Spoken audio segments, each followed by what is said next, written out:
Igsoon! Palakpakan nato ang Presidente sa Pilipinas, President Rodrigo Roa Duterte!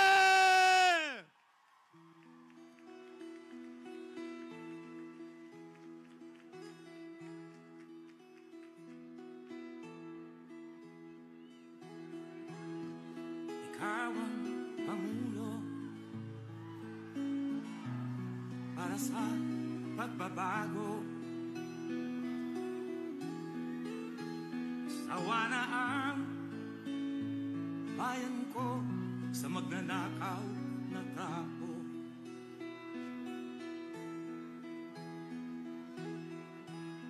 Madilim na kahapon, ikaw ang mag-aahon. Sa piling mo, di ko mawawala ang korupsyon.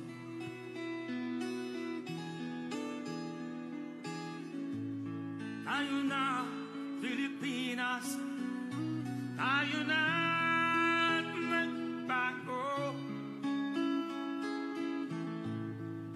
Hawak kamay tayo para sa pag-asenso. Ikaw at ako, tayong lahat kay Rodrigo Duterte, para sa tunay na pagbabago. Bacolod City, President Rodrigo Roa Duterte! Duterte! Duterte! Duterte! Mga krimen, rape, droga at mga nakawan, dapat na mapigilan. Sa liwat mga Igsoon, President Rodrigo Roa Duterte!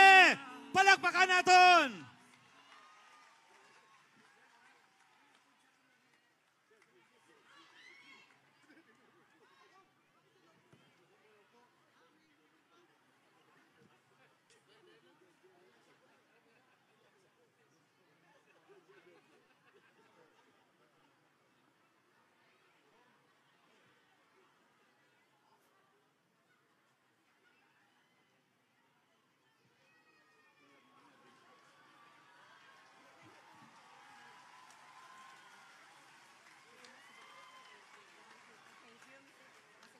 Thank you, Mr. President. You may all be seated now.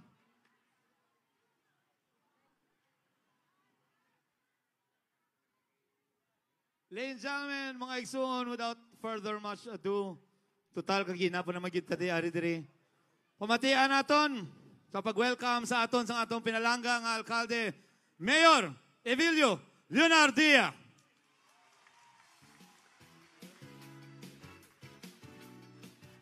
Thank you. Our beloved President, Rodrigo Roa Duterte,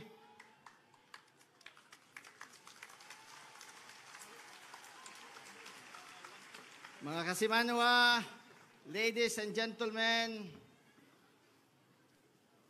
welcome to the Mascara Festival.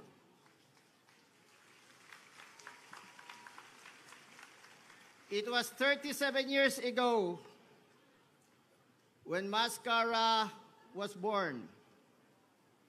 And because the people of Bacolod embrace it, because the people of Bacolod nurtured this through the years, it has grown to proportions beyond our wildest dreams.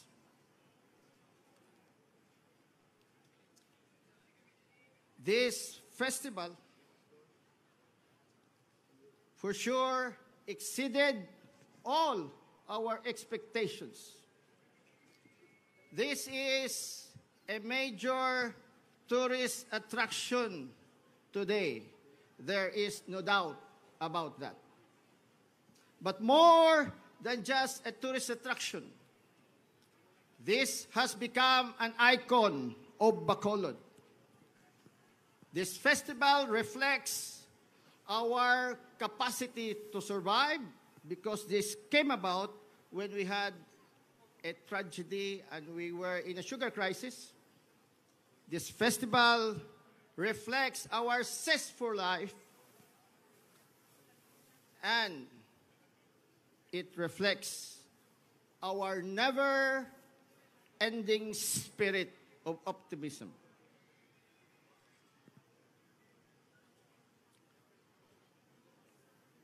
This festival, a few years back, was recognized by this international network, CNN, as one of the 12 best things in the Philippines.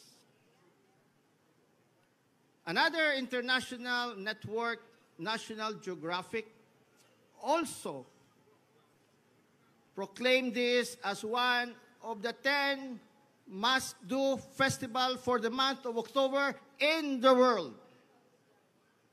Hindi pa ka mga palakpaks na? Yes, we are so proud of this.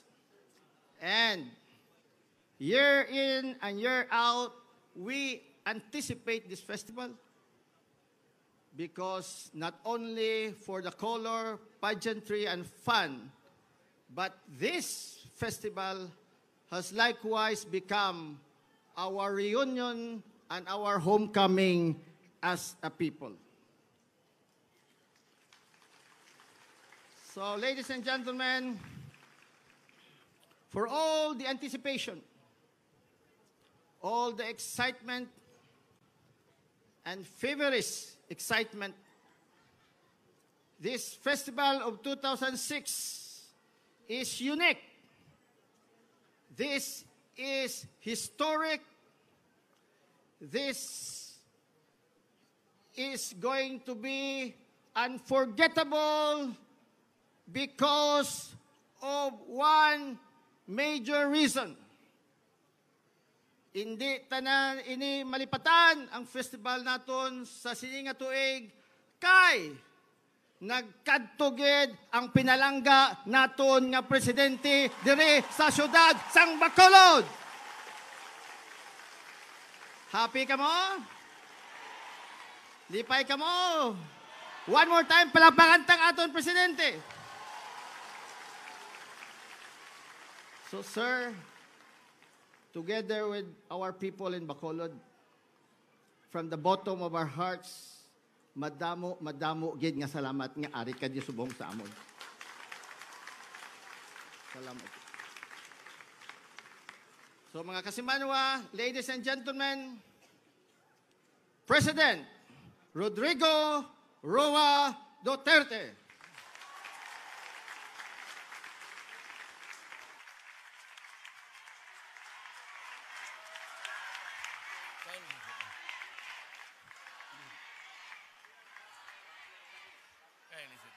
Opo po kayo.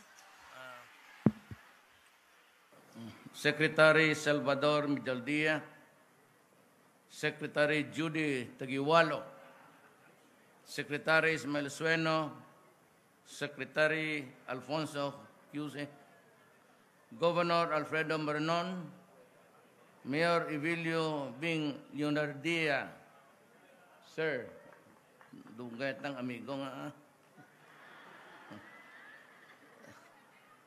Representative Greg Gasataya of the Lone District and members of the House of Representatives, Deputy Commissioner Jesus Clint Aranas, Commissioner Maria Amelia Guanzon, Ma'am,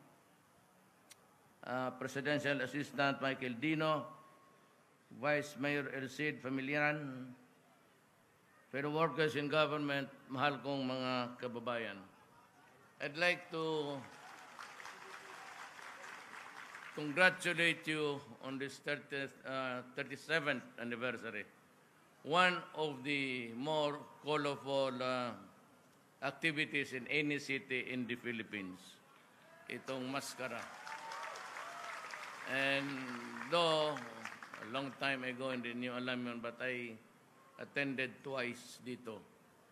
I was still riding the motor at that time, and we used to come here and visit your place. There was a time when we coincided the visit with your mascara, and it's really colorful. And as the mayor has said, it gives you an identity different from the others. Just like in Davao City, we have the Kadayawan, but you know, much as really we would like to do it almost every week, kung maaari. But there are certain dynamics sa Mindanao that we have to take care of. So unless we are able really to arrive at a peaceful resolution, Mindanao will always be a topsy-turvy place. But really, gusto ko na lang rin magpunta doon, the nitty-gritty of governance. I'd like to report to you. I remember coming over here during the campaign, although wala na ako sa politika, I am only good for one term, then I go. This is my first and the last in the presidency.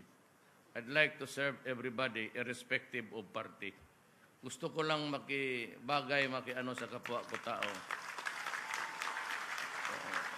After all, election come and go, as we all know, and this would be my last fling with public service. I am old, and after this, I'm going to retire.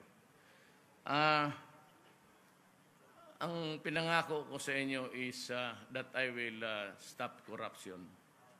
I think that I am succeeding to a certain extent. You cannot erase it, which has been there for generation. But if you want really ask me kung medyo malinis ang gobyerno ngayon, malinis actually. Ang national government.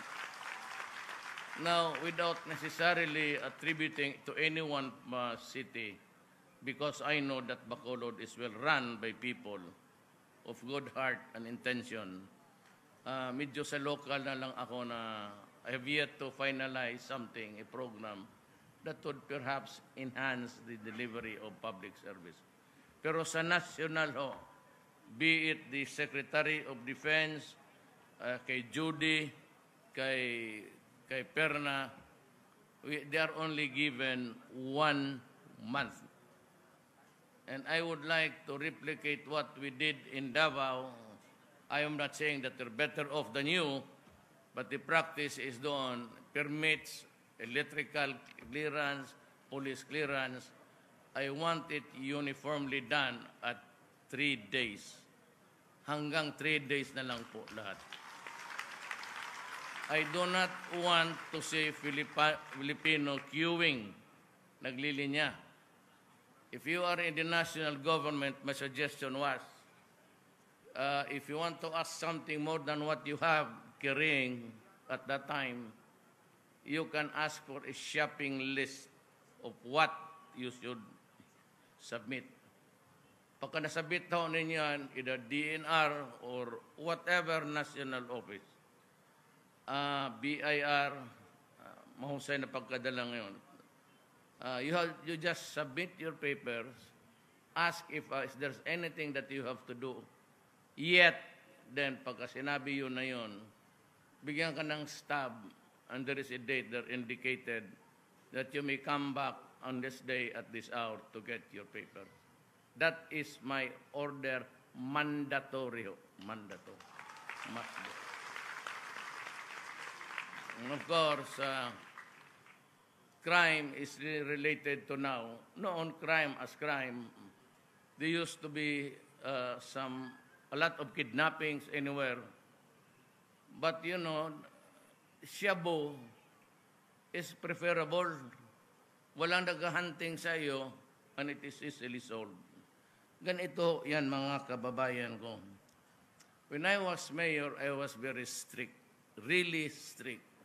Sa Mindanao kami, wala nang turistang pumupunta at guguluhin mo pa yung lugar. But at that time, I had sensed that the crimes evolving were generated mainly from drugs. So I was very strict, and until now I am. Sabi ko sa mga tao doon, and this is what really it is all about. Sabi ko sa mga tao doon, kayong mga kidnapper, kayong mga drug syndicates, kayong mga drug lord, kayong tigagulo ng buhay ng tao, umalis kayo dito kasi papatayin ko talaga kayo. Now, my city was relatively, kaya ganyan ngayon, pumunta ka man, wala masyadong gulo, and you can walk about every night unmolested. Your walking is unbridled, nobody would really disturb you. But there are always costs. Walang libre dito sa itong buhay na ito. Pag may lumabag ka ng ganun, magbayad ka talaga. And that has been the source of my trouble with the human rights. Ako, wala akong ano sa kanila. I do not have any sentiments against them, even anger. For they're just doing the duty, period. Ako, may trabaho ako, mayor. I have to keep the city alive. I have to make it more habitable. Ngayon, nung presidente ako, medyo okay pa. Nakikita ko ng problema serious. But my God, when I became your president, inipit ko na lahat. I started to squeeze everybody. Doon ko nakita ang hundreds of thousands. And to my dismay, you know, ano man ang kasi, if you are a bystander, basta sabihin, bakit si Duterte? Patay niya. Hindi, i-rehab na lang niya. You know, my beloved countrymen, you must remember that I entered the presidency midterm. Ibig sabihin, the budget I am now operating to run government is the budget that was prepared by Aquino. And it was done the year before to be implemented this year. Now, the budget next year would be prepared by now to be implemented next year. Ngayon, pagpasok ko, wala na hong capital outlays. Wala na makabili, more of MOOE. Maintenance na lang, pang sweldo. So sana ako maghanap ng pera. I could not get money from Judy's department or from Mr. Yasay's Foreign Affairs at ibigay ko doon sa Department of Health to Rehab. I cannot do that because that is not allowed. It is like robbing Peter to pay Paul. Ngayon, wala talaga ako. So, hindi ko masabi sa buong mundo, every time I explain, hindi naman ako pinapakinggan. So, I was being attacked left and right. I thought that America was a friend. But without even really studying the matter, itong human rights ng Amerikano, and even Obama, at saka ang State Department, started to, you know, small as I am your president. And I represent the Republic of the Philippines.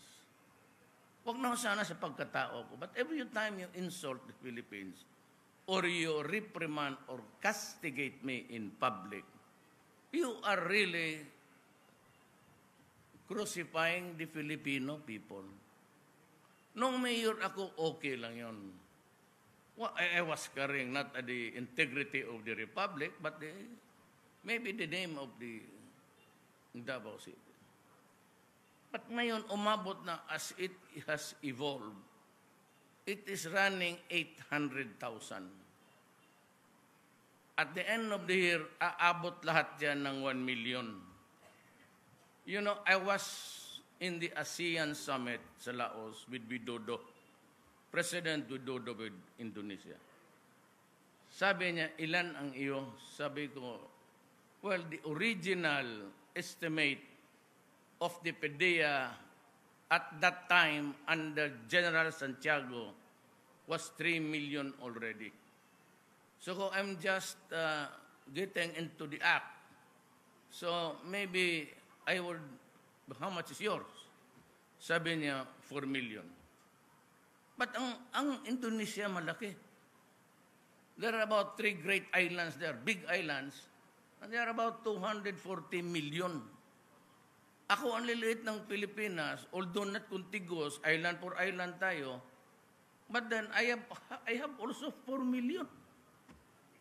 Sigurado ako at the end of the year, idagdag ko yung 1 million ko, ano we have 4 million.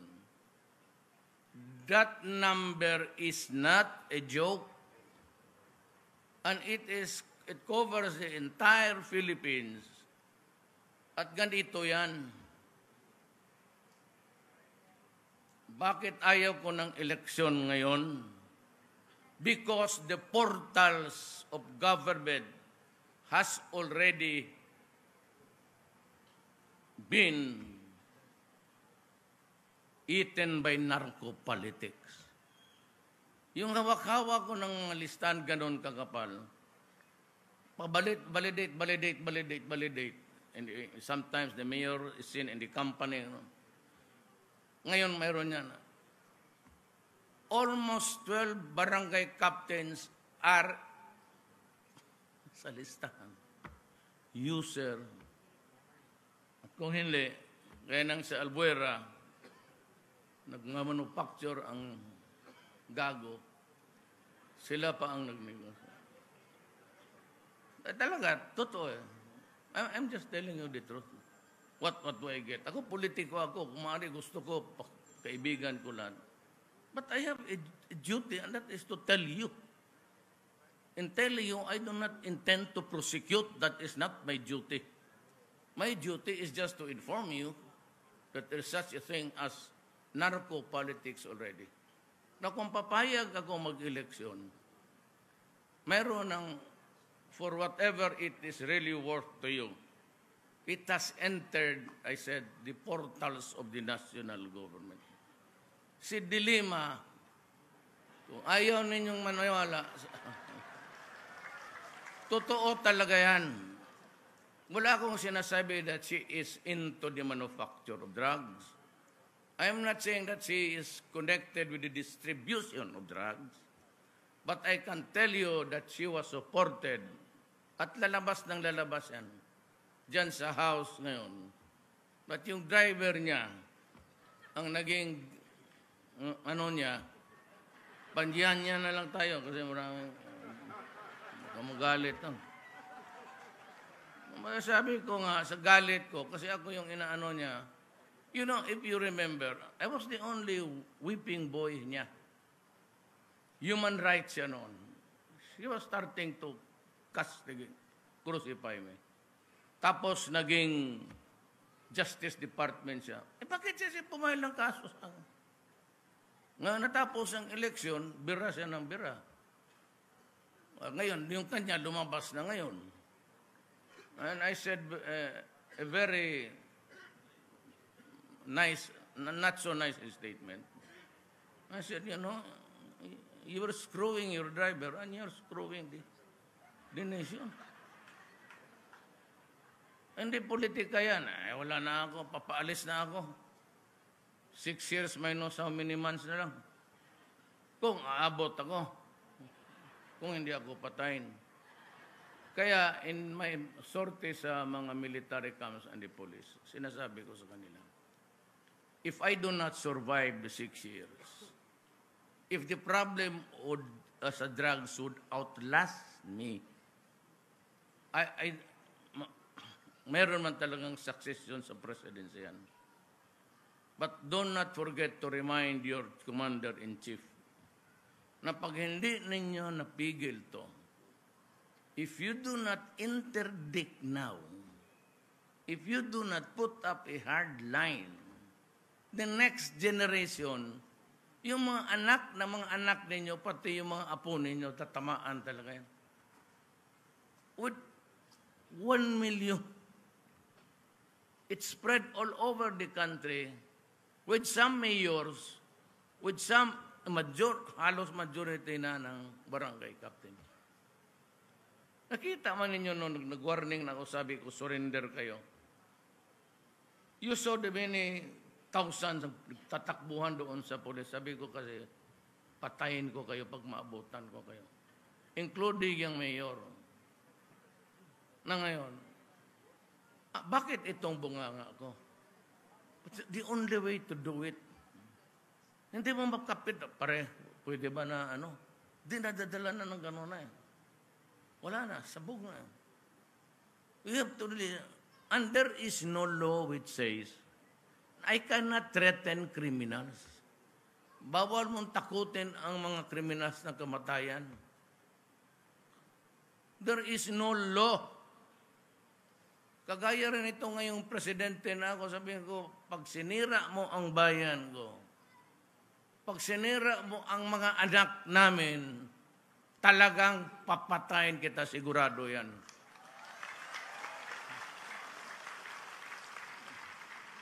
Ngayon, tanongin ako ng human rights na, o sinong pinatay mo? Ewan ko. Istorya mo lang yan. Kaya hindi ba't bawal magtakot? Nga itong mga human rights, actually it started as a garbage. Yung kalaban ko sa politika, unfortunately, ayaw ko na kasi relative ko yung asawa niya. They started this thing about human rights. Pero totoo ha, marami rin namatay talaga sa dalo. Hipokrito. Pero every time na may mamatay na walang suspect, extrajudicial killing. Kaya nung nangyay sa Manila, sinasay, umabot na ng 3,000, ako ang palaging pinagbibintangan.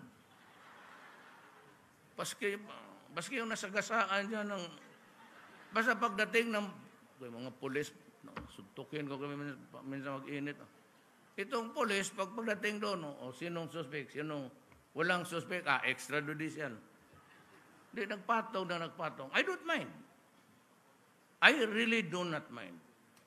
Na ang away namin ganito, yung Amerikano, ang ayaw ko kasi, ano bang kasaba? Kasaba ba yan sa, yung reprimanding me in public.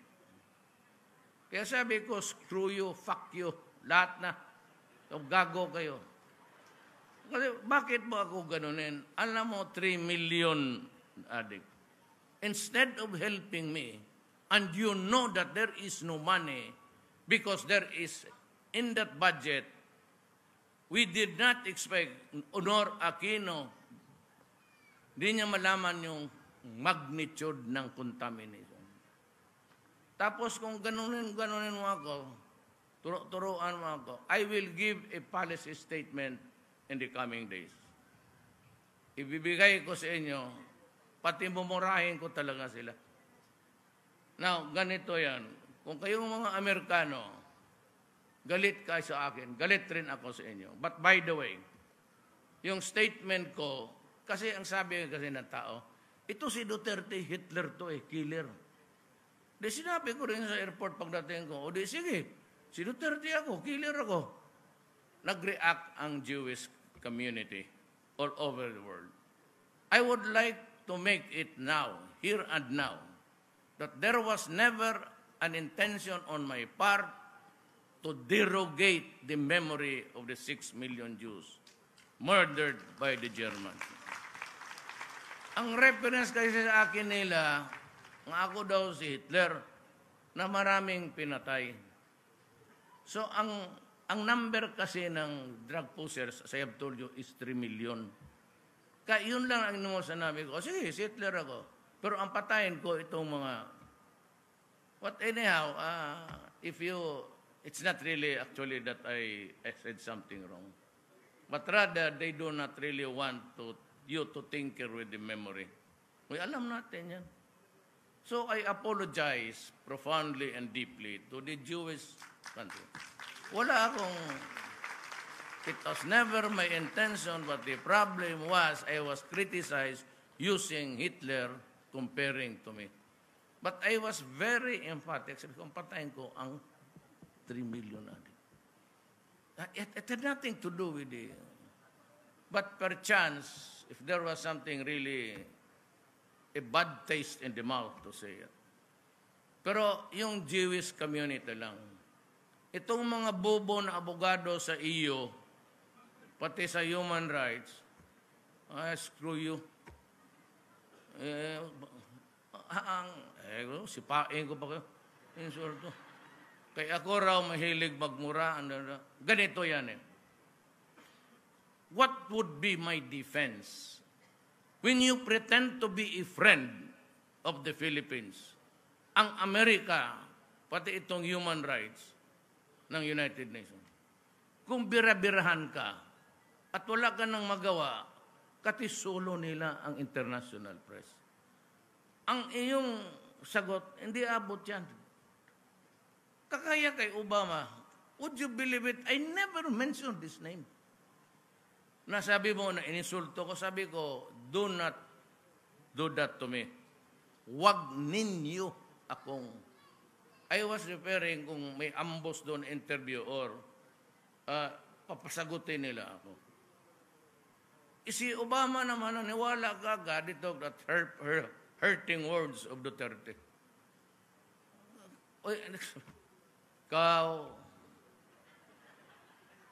Pagkano ng State Department, makita mag-fax, tingnan ako, ininsulto. Wala akong ininsultong presidente. Pero doon sa summit, pinakita ko yung picture ng massacre. Bakit walang peace ang Mindanao? Ayun, kita ko, kapatong yung makatawan ng mga Moro doon sa Budaho massacre. Ngayon, kasi ganito, let me just give me about para malaman ninyo ang, nakausap ko na ang Communist Party of the Philippines. We are talking. Nakausap ko na ang MI. We are talking. Normy Suarez scheduled to get out from his camp. Bigyan ko lang siya ng conduct pass. He will go to Davao. We will talk. Nakumpleto ko na sa Mindanao sana. Ngayon wala nang fighting. There's no more NPA, wala na. Kasi ayaw kong marinig yung left and right. I do not want to hear that. I'm a Filipino. Pero sa Mindanao, may isang grupo, sektor na hindi ko talaga madala. Ang abusaya, pati yung mga scholars, yung mga tablik. Tablik is parang Knights of Columbus ng Katoliko. Yung mahaba yung puti. Puti yan sila, tapos mahaba ang bigote. Hindi ko talaga makonvince. Sabi nila, Mayor, sabi yung isang interview ng ANC. Doon si Tatad, si Lozano, doon si, yung mga bright. Sabi na, one century ago. Hindi nila alam, tapos ko nang tinanong ko ang mga tao. These pictures are 1 century ago. Ano pa ang sabi? Anong sasagot sa akin? No, Mayor. That picture is present tense. As long as the Americans are in Mindanao, we will talk to you, but we will not negotiate with you about peace. That prompted me to say, there will be a time that I may ask the Americans to leave Mindanao to enable me to connect with them and to talk. Maybe they would decide to negotiate. And that was what. I'm just being your president. Alam mo itong Amerikano, kaya sabi ko, I will open up another front sa ating foreign policy. Kung gano'n anong kabastos ang ginawa mo, binabastos mo ako, well, sabi ko, hiwalay na lang tayo. Kaya nung yung Laos, ang hindi nila alam na nagkapagkita ako kay Medvedev, I'm revealing it to you now. Nakiusap ako na ganito ang sitwasyon. Pinapahirapan ako nito at binababoy ako ng mga walang hiya. Sabi niya, ganun talaga yung Amerika. So, istorya kami. Sige, tulungan ka namin. Ito namang China, Sabi niya, lumipat ka na sa akin, wala kang makuha dyan. So, I'm going to China to make friends with them and also with Russia. Now, may I remind the Americans, itong EDCA, it is an official document. But it's only signed by an aide and Sigasmin. It does not bear the signature of the President of the Republic of the Philippines, Aquino. Walang pirma si Aquino. Better think twice now because I would be asking you to leave the Philippines altogether. Sabihin mo na yung dollar namin, kunin ninyo. Kunin ninyo. Tignan mo sa newspaper. Tangina itong gagong puti. Duterte, you should be one. Ginabagtigan ka na imong kumatayan.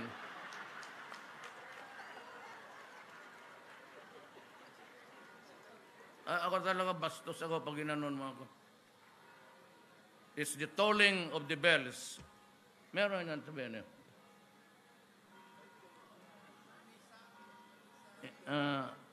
There are 24 hours in a day.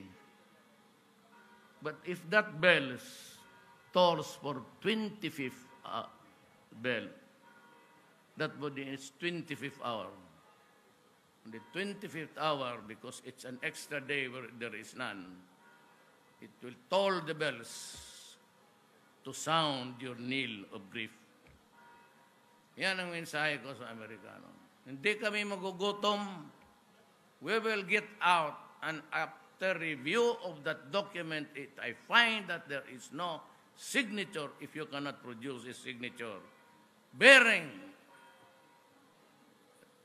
the permit to you magkundak-kundak kayo dito ng pati ang war games. Tanungin nyo ang mga military ninyo. Huwag ako. Ano ang complaint ng military? Mga J ba ta? Is it 6 o'clock? 5:28 naman.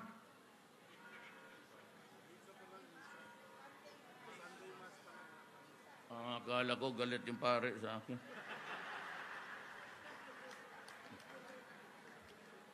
Yung mga bishop mo lang, wala yung pare. Now, you make it hard for me, you insult me internationally. Fine, do it.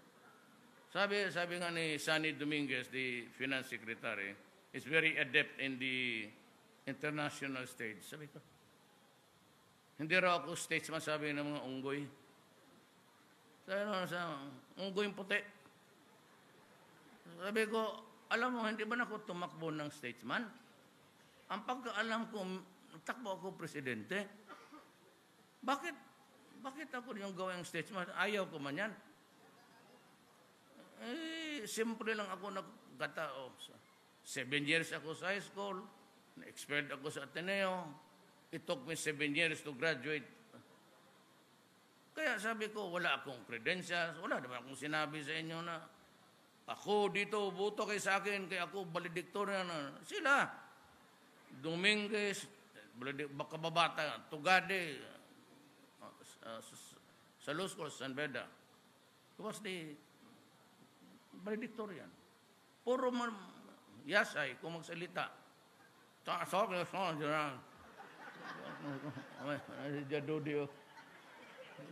Magsalita, Ilonggo yan, ha? Linte nga. Ilonggo yan, yasay. Ilonggo na. Opo sa Davao, sa tatay niya, ministro.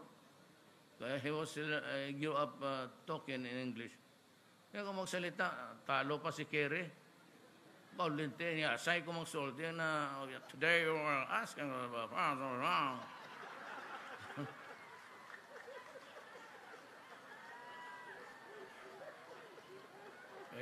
English ko, English. Small time lang tayo eh. English natin, Bisaya. Kaya kung minsan makalimot ako, sabi ko, ano kan putang inang pangalan nito?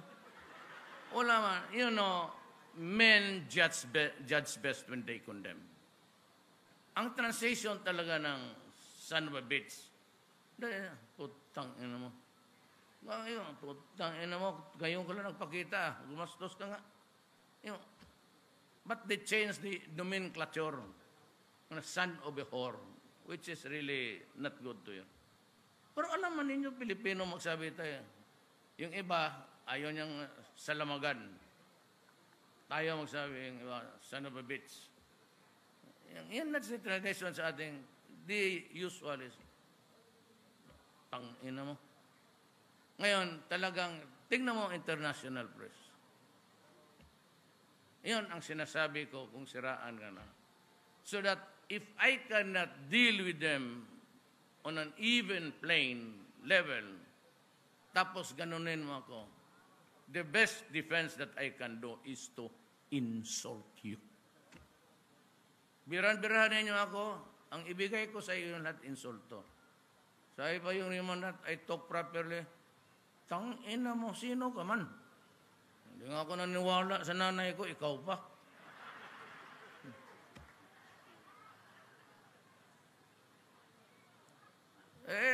Hindi ako gano'n eh.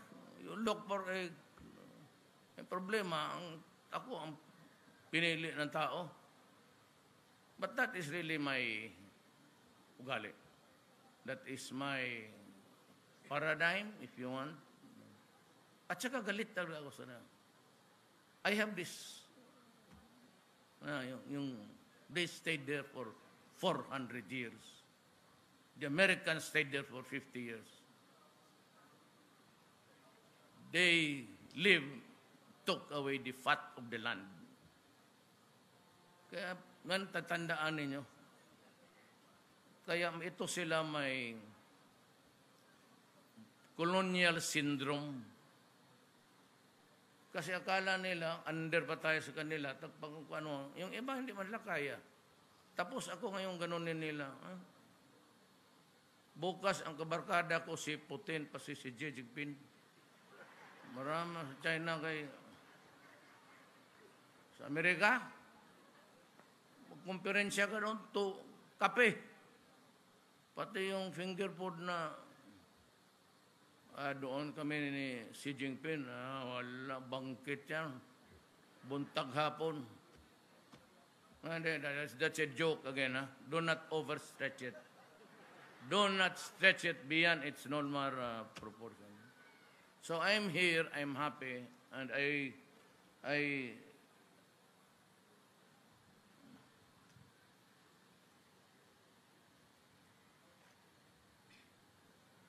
tapos naman ito.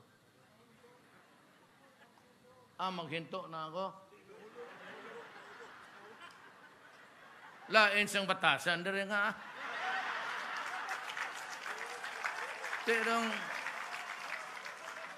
Tanong bisita mo nga, gaundang ka na nga, hambal dia nga, let us go with the maskara. O di, sige, ganito na lang. Pagkakadayawan, pag kayong mga taga-Bacolod, it's not really that. Once upon a time, naman yung bumba-bumba. But altogether, Davao is really peaceful. And I'd like to invite you to share us also itong mga amin is Kadayawan.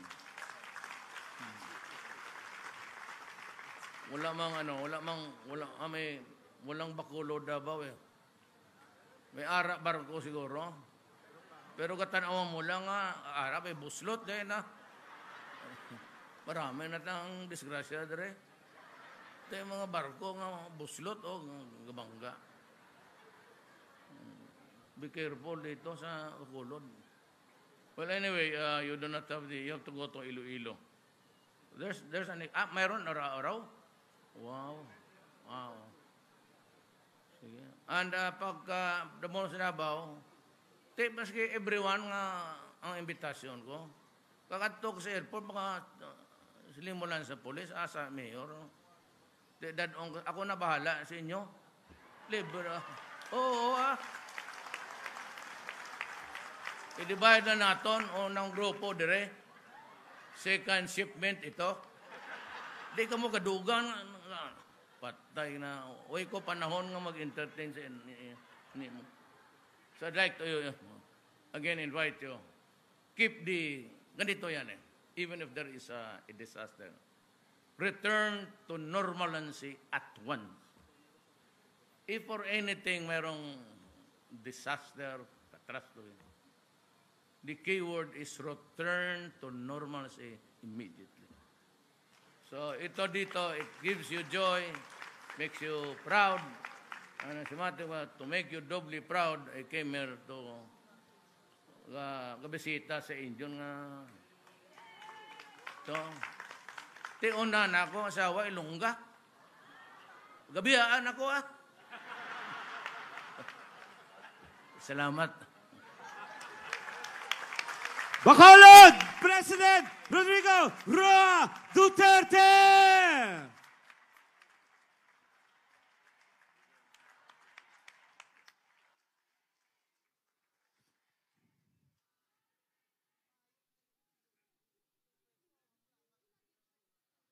Now we will be having a 5-minute presentation of our masquerade dancers.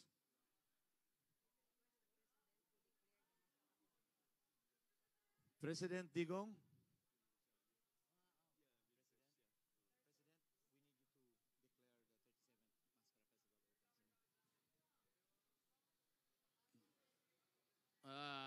By virtue of the power that was transferred to me by your mayor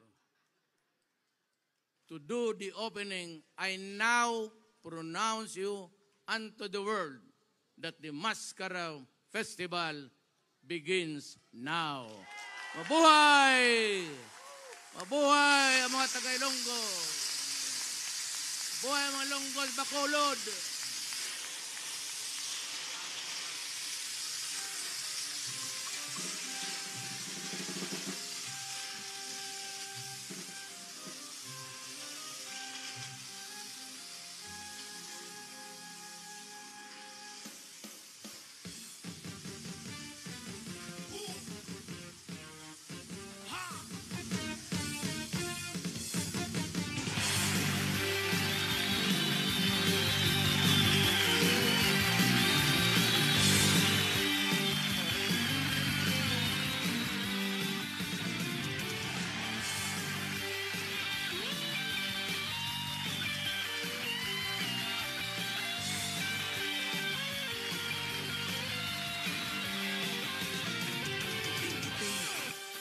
Gitara, libot-libot sa balay ni Pansing.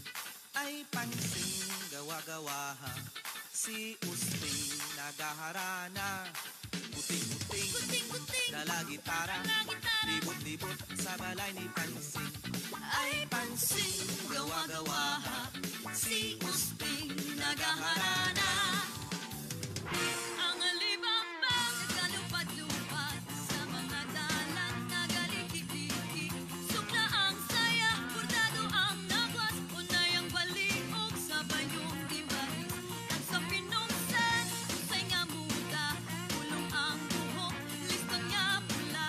Kung tulog-tulokon mo daw kulbaan ka, awi mo kung sino, galing marikusa.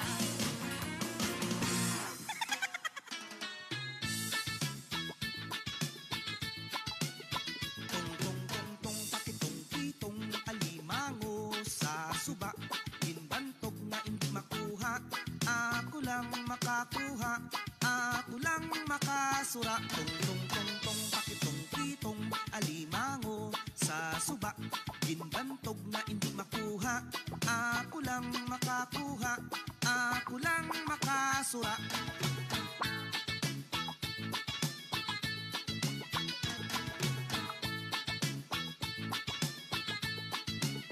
Sige na, sige na, sige na. Bacolod, batok kita. Sige na, sige na, sige na. Bacolod, batok kita.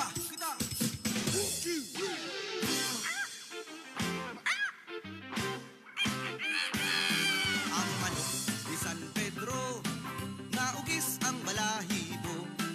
Ang manok ni San Pedro, pustahi kay sigurado.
Thank you very much, Mascara Dancers.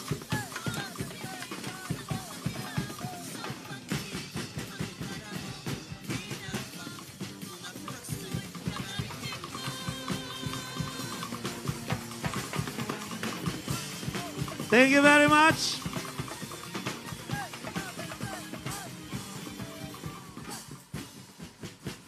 President Duterte, if you may allow, pwede ba magpa-photo op kasama ng mga officials ng Bacolod City sa'yo? As I mentioned earlier, we will do this by batches. For our first batch is gonna be the President, our City Mayor, with the First Lady of Bacolod City. Can everybody please exit muna? We will be doing this by batch.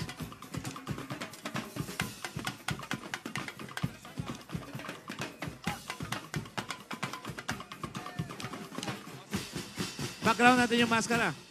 O sige, ayan na.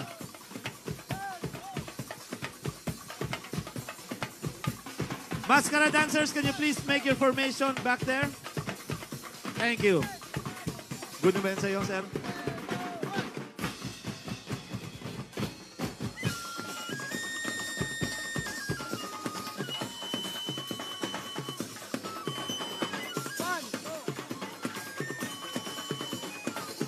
We are now requesting the Bacolod City officials. Bacolod City officials.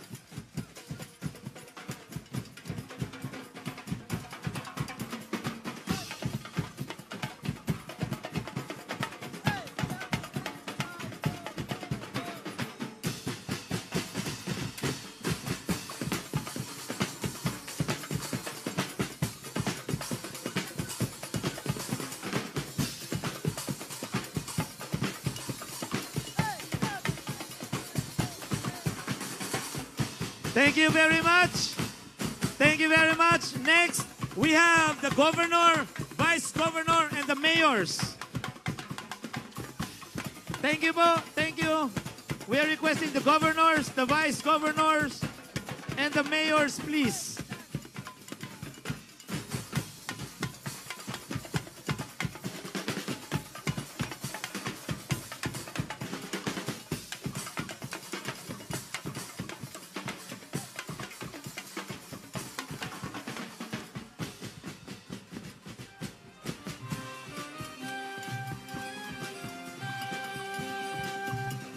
Thank you very much. Next batch, we will be having the Vice Mayors of Negros Occidental.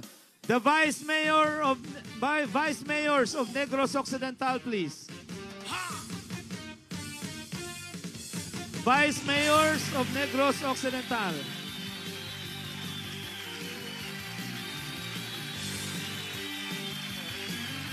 We are requesting the Mascara officials to please be ready. We are next.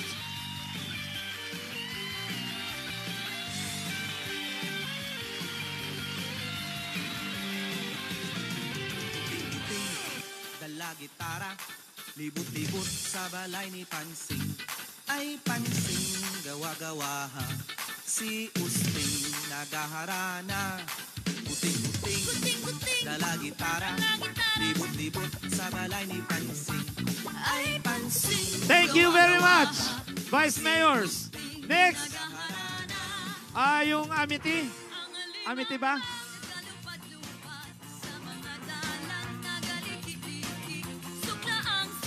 Mascara officials. Mascara officials. Mascara officials.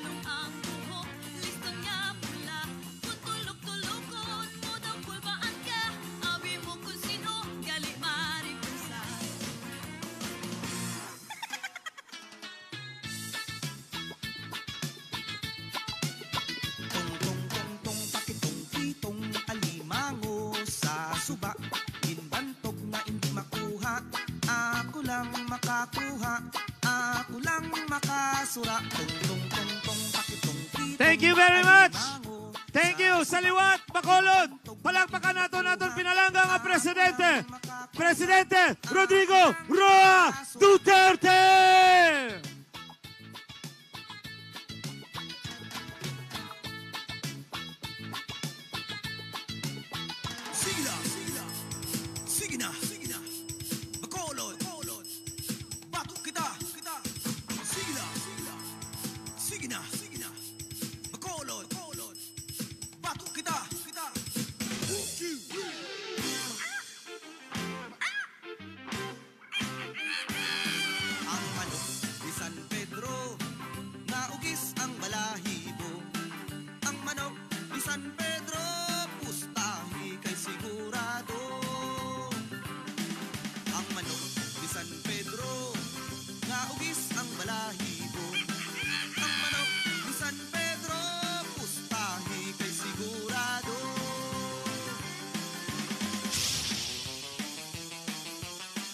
sige na, Bacolod, Magsinadya kita!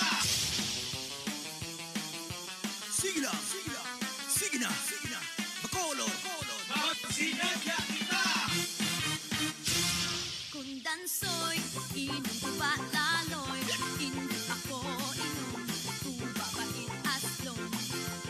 Kung dansoy, inom ko ba laloy? Hindi ako inom, tuba bait aslong. Ang tuba sa baybay, atente mo angay, talaksan nga jutay, unlugit sang laway. Ang tuba sa baybay, atente mo angay, talaksan nga jutay, kamay laway.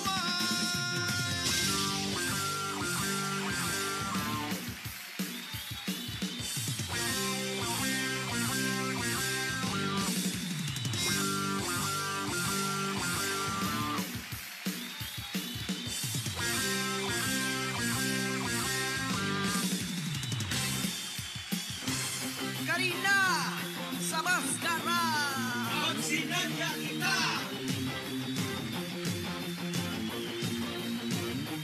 Kinsa ka ang sapa-sapa dito sa may talamnanan. Ang turagsoy na ako nadapan, hindi mo gumalinag pang pag-abot sa mga bisita.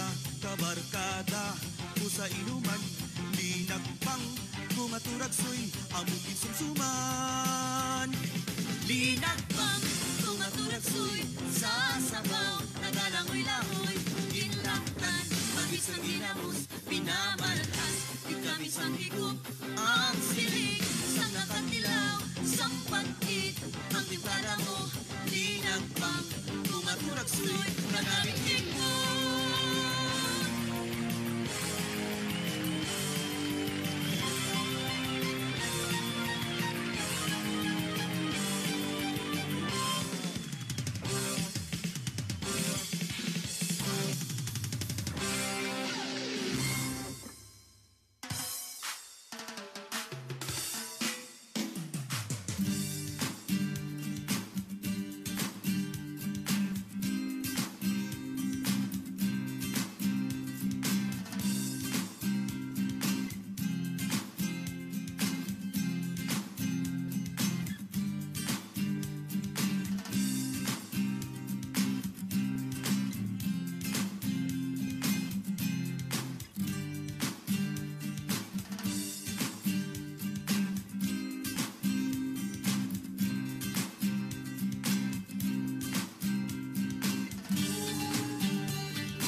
gitara, libot-libot sa balay ni Pansing.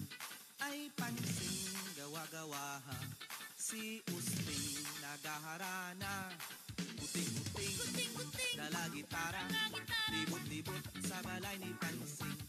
ay pansin, gawa-gawa si Usping nagaharana. Ang alibambang nagkalupad-lupad sa mga dalan nagalikit-likit. Sukla ang saya, bordado ang nagwas, unay ang baliog sa bayong diwali. Kag sa pinungsan, usay nga muda, pulong ang buhok, listong nga pula. Kung tulog-tulokon mo daw kulbaan ka, abi mo kung sino, gali maripusa.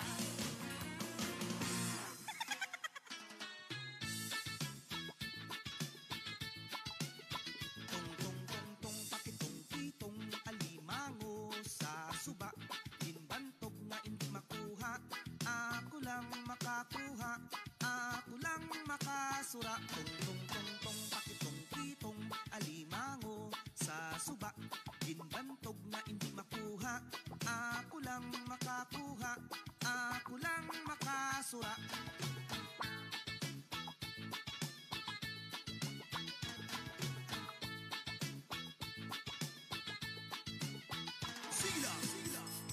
Sige na, Bacolod, batok kita. Sige na, Bacolod, batok kita.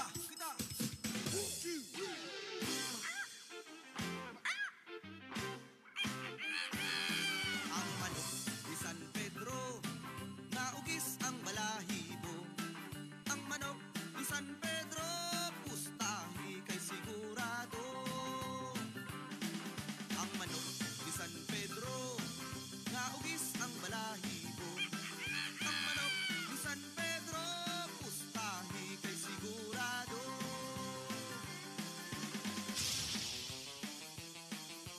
Sige na, Bacolod, Magsinadya kita!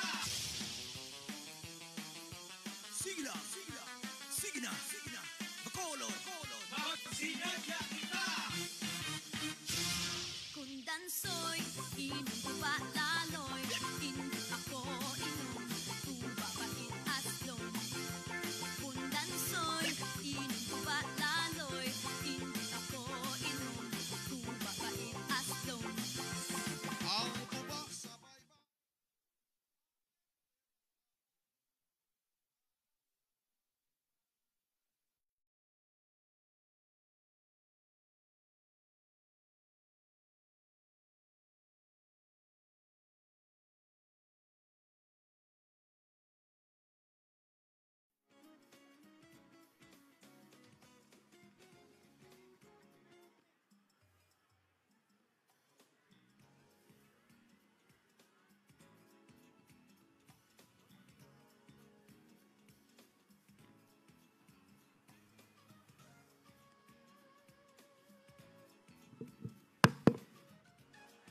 Mga igsoon!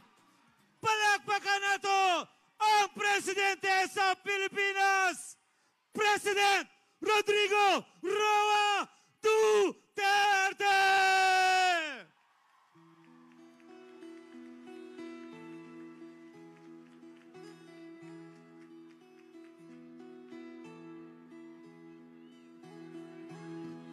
Ikaw ang Pangulo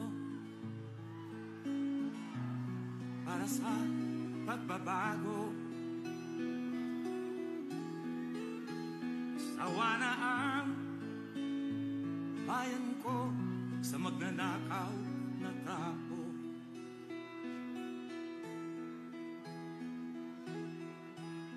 Madilim na kahapon, ikaw ang mag-aahon. Sa piling mo, di ko mawawala ang korupsyon.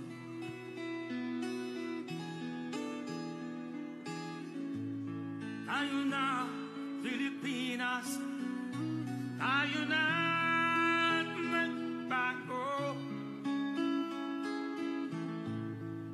Hawak kamay tayo para sa pagkasenso. Ikaw at ako, tayong lahat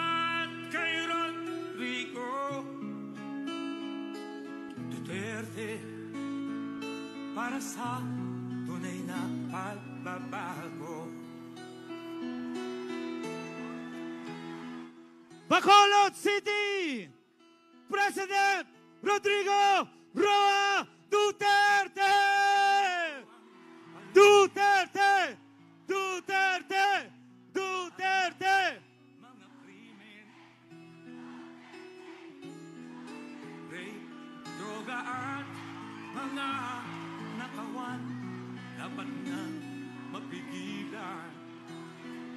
Sa liwat mga Ikson! Mga kasimanwa, ladies and gentlemen, welcome to the Mascara Festival.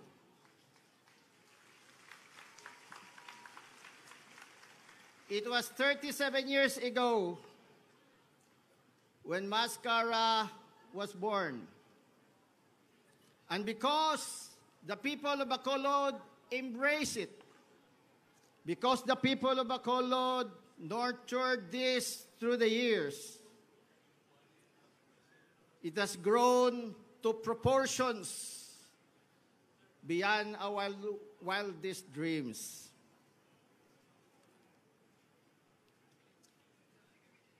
This festival, for sure, exceeded all our expectations. This is a major tourist attraction today. There is no doubt about that. But more than just a tourist attraction, this has become an icon of Bacolod. This festival reflects our capacity to survive because this came about when we had President Rodrigo Roa Duterte! Palakpakan natin!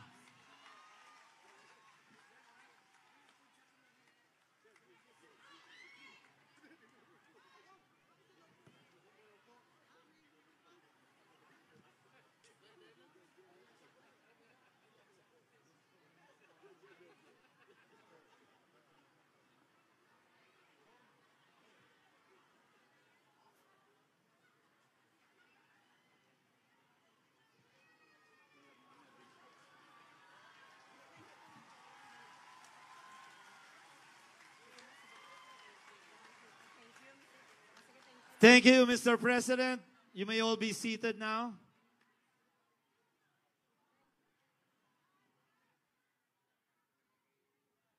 Ladies and gentlemen, mga igsoon, without further much ado, total kagina po na magiging ari diri. Pamatian naton sa pag-welcome sa aton sa atong pinalangga nga alkalde, Mayor Evilio Leonardia.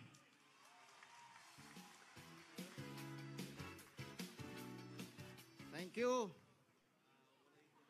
Our beloved President, Rodrigo Roa Duterte,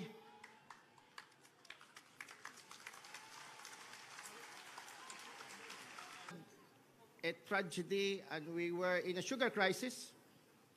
This festival reflects our zest for life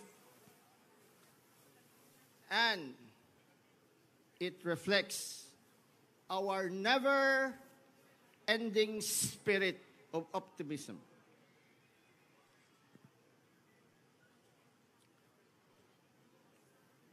This festival, a few years back, was recognized by this international network, CNN, as one of the 12 best things in the Philippines. Another international network, National Geographic, also proclaimed this as one of the 10 must-do festival for the month of October in the world. Hindi pa kamang palakpaks na? Yes, we are so proud of this. And year in and year out, we anticipate this festival because not only for the color, pageantry, and fun, but this